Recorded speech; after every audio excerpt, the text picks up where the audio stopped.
ำเนาะเชียงขวางสปปลาวเนาะเป็นตลาดอยู่ที่ภาคเหนือของประเทศลาวเนาะพี่น้อง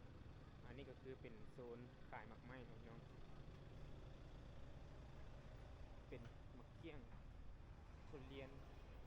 หลายแนวเนาะเดี๋ยวไปเลาะเบื้องข้างในเนาะพี่น้องอันนี้เป็นโซนทางหน้าเนาะอยู่ที่เชียงขวางวันนี้กับวันที่ที่ยังวะวันที่1เนาะวันที่1เดือน7เนาะพี่น้อง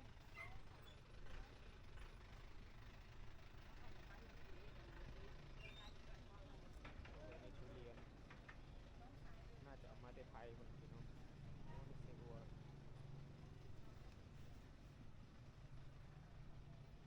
ขนมทอดของ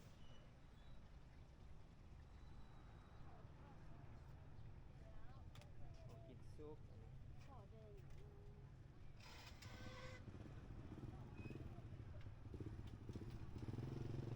เดี๋ยวไปเลาะเบื้องข้างในนะพี่น้องโอ้อันนี้ไม่แปลกไม่แปลกเสียงปวดตัวนี้ปุ๊บกระดุกก่อน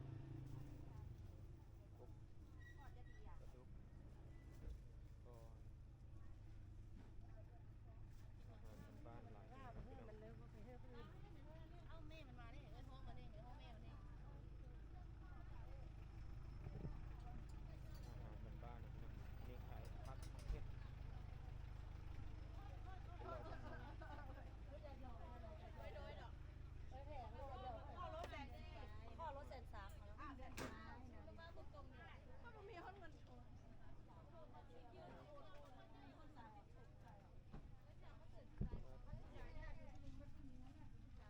5,000ก็ไม่บ่มีนี่หอยอ้อยเยือนลอยเองให้น้ำชื่อให้น้ำพี่สาววะพี่ไอ้แล้วบรรยากาศตลาดน้ำงามครับพี่น้องเชียงขวางเดี๋ยวรอบังก่อน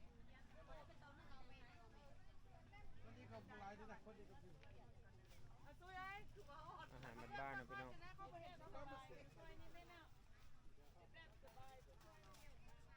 แนวกินบ้านๆพระเจ้าอยากเลิกเลยครับมาสวยเพื่อมา9 โมงแล้วนี่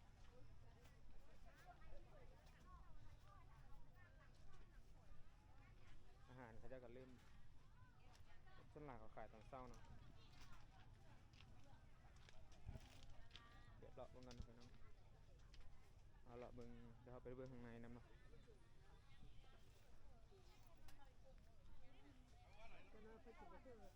ลูกมันออกมาเอาเนาะบ่เกิดเนี่ยบ่เกิดกัน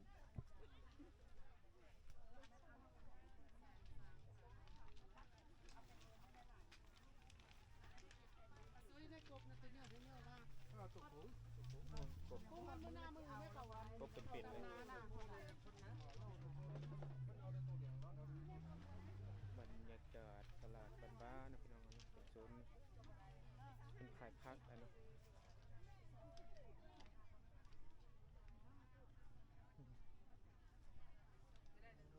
ดี๋ยวมองกันได้ไหมเนี่ย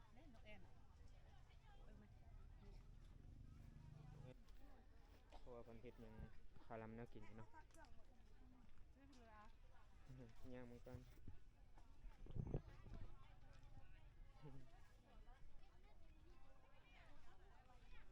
บ้านๆนะพี่น้องอันนี้โซนขายพัก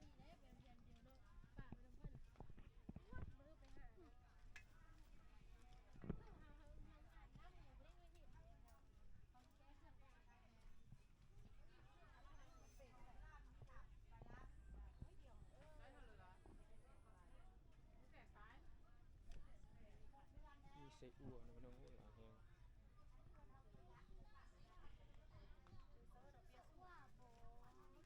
แล้วเหมือนกัน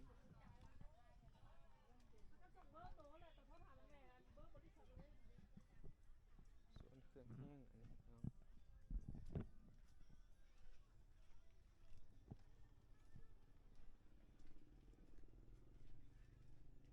อันนี้เป็นตลาดแบบว่าเป็นตลาดบ้านๆนะพี่น้องไม่ได้แบบเป็นตึกเป็นอย่างเนาะขายแบบนี้เลย อันนี้เป็นโซนขายเสื้อผ้านะพี่น้อง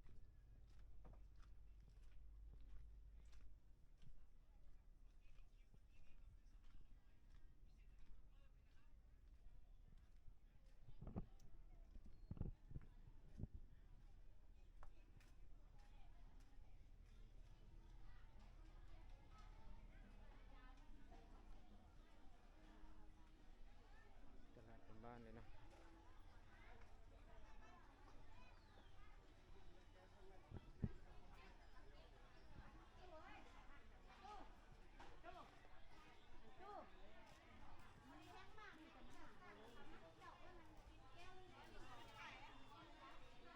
บรรยากาศตลาดอันนี้เป็นน่าจะเป็นโซนขายซีนขายอย่างนะพี่น้องเนาะโอเคโซนขายซีนเนาะนี่ยังรอมั้งเนาะ เดี๋ยวเรากันบรรยากาศตลาดพิธีโซนขายซีนนะพี่น้องนี่เนาะซีนสดๆเลยเดี๋ยวกันนี่นะบรรยากาศที่ตลาด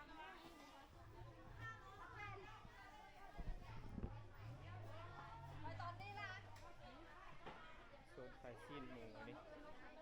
ซีนหมูซีนควายเนาะตลาดน้ำงำเชียงขวางสปป.ลาวนะพี่น้อง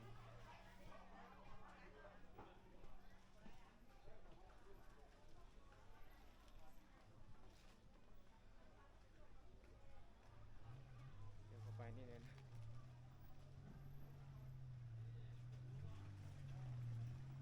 ไปในได้ครับ นี่โซนไข่ปลานะพี่น้องข้างหลังปลาหลายแนวปลาดุกปลานิ้นหลายเนาะ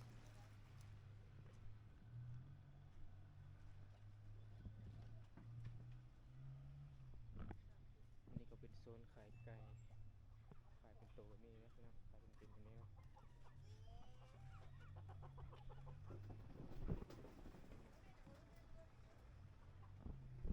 อันนี้ก็พามาเลาะตลาดน้ำงามนะพี่น้องเชียงขวางสปป.ลาวเนาะตลาดลาวเหนือเนาะอันนี้ก็เป็นโซนมักไม้พี่น้องหลายแนวเนาะมักไม้ตามฤดูกาล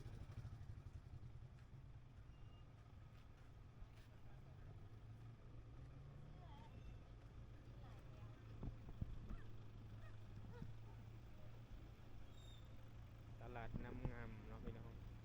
แข่งเชียงขวางสปป.ลาวบรรยากาศอยู่ที่เชียงขวางเนาะพี่น้องเนาะ